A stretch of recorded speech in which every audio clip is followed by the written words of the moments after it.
Kyodo News English World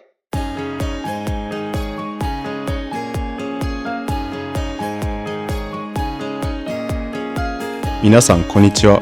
こちらは共同通信英文記者のポッドキャストです。英文記者は国内外で起きていることについて取材してオリジナルの英文記事を発信したり、日本語のニュースを英語に翻訳したりしています。共同通信の英語の記事をテーマにいろんな国から集まる仲間たちと英語と日本語を交えていろいろディスカッションしていけたらと思っています。今日は3人の記者でお届けします。Hi there everybody, my name is Eduardo Martinez and I've been here at Kyodo News for just over 3.5 years now. I'm originally from Brisbane, Australia. It's nice to meet you all. Hello everyone, my name is Toma. I've been at Kyodo News for about 6 years now. I am a massive bookworm and today I would like to recommend Cobalt Red by Siddharth Kara. よろしくお願いします。Hi there, my name is Peter Mashta. I'm a staff writer at Kyodo News. I'm from London. Thank you very much.Thank you. So today we are going to be talking about the record number of births recorded in Japan last year. Toma, could you read the headline, please? Japan's births in 2024 fall below 700,000 for first time. 日本の出生数初めて、70万人割りについての記事ですね。And could you please read out the first two paragraphs?The number of births in Japan fell below 700,000 for the first time in 2024, declining 5.7% from the previous year to 686,061, government data showed recently, highlighting a continued trend of delayed marriages and childbirths.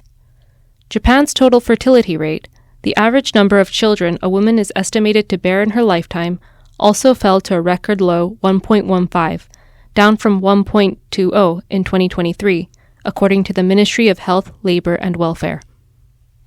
2024年に生まれた子供の数は68万6061人で初めて70万人を割り込みました。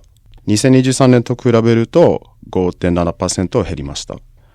女性1人が生涯に産む子供の推定人数は 1.15 で2023年の 1.20 を下回りで過去最低でした。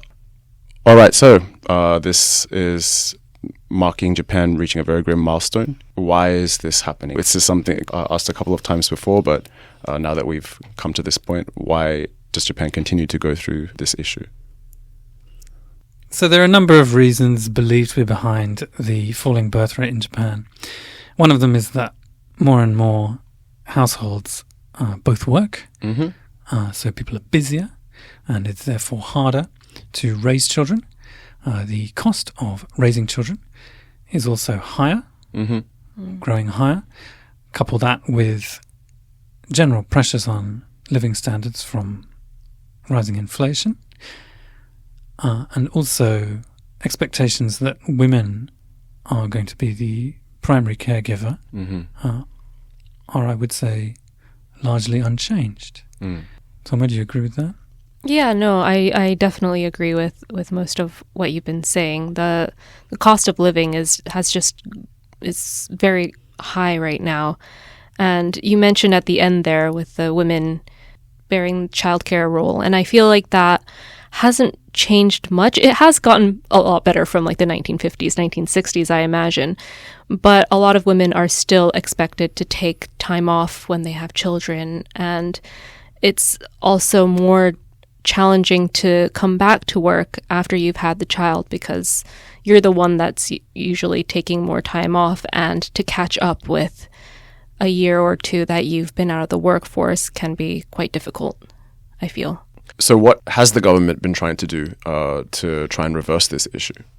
Yes, so the government has put in a number of plans to improve support for young families. One policy that we discussed recently is that the Health Ministry said in May that it plans to eliminate out-of-pocket payments associated with child delivery, possibly as soon as the start of the next fiscal year, so that's from April, as one way to arrest the decline in the birth rate.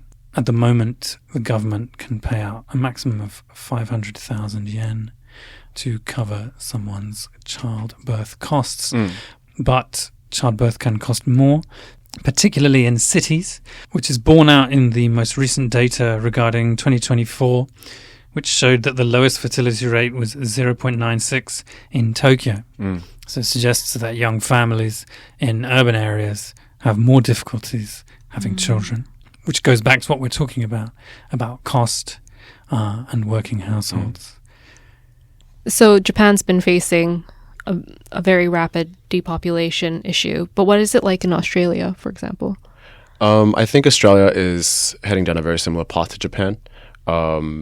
It faces a lot of similar issues, rising cost of living, and still, even though I would argue it's better for women in the workforce and having maternity leave and then returning to their careers after they give birth, that's still a major factor they have to consider if they want to have children and, put their career on hold. In the UK, childbirths are free under the Public Health Service, for example. And also, a lot of schools are free, but daycare is often very expensive. And you'll often read about couples who are spending a lot of their money just to put their children in daycare. So they're going to work to pay for the daycare so they can go to work.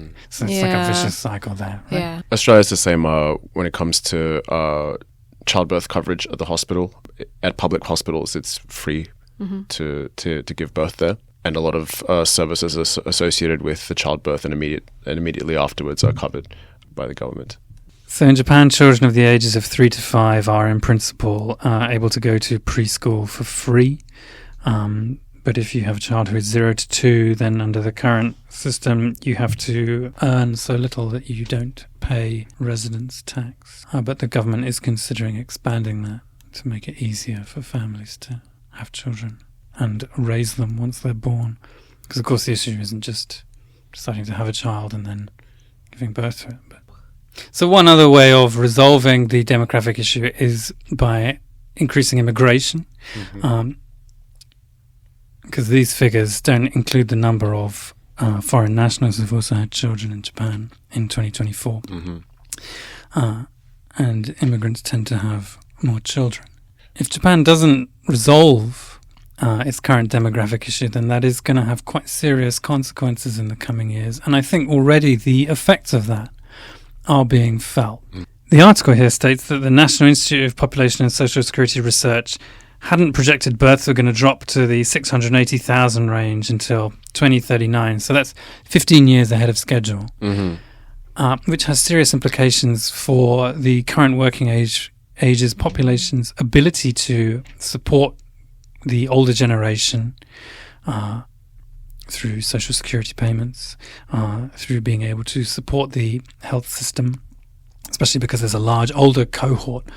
But this issue is going to continue to present itself if the number of children is lower, because it's just a smaller and smaller number of people able to support people in their old age. And we see that already in discussions being had in Parliament regarding whether to cut back on certain subsidies for healthcare. There's also debate about pensions and how to make the system sustainable. So these issues, it's not just a future issue, it's an issue for right now. And I think part of why people's living standards are falling is also because, as we know, the taxation costs have risen, cost of healthcare has risen, because there are just fewer people to cover the state as it is. So this is one of the most pressing issues I think Japan has. But it's not going to be resolved very quickly either. No. そろそろ終わりの時間になりました。共同通信では Kyodo News Plus というサイトで日本や世界で起きた出来事について英語のニュースを発信しています。今日ご紹介した記事も掲載されていますので、ぜひチェックしてみてください。それでは皆さん、See you next time!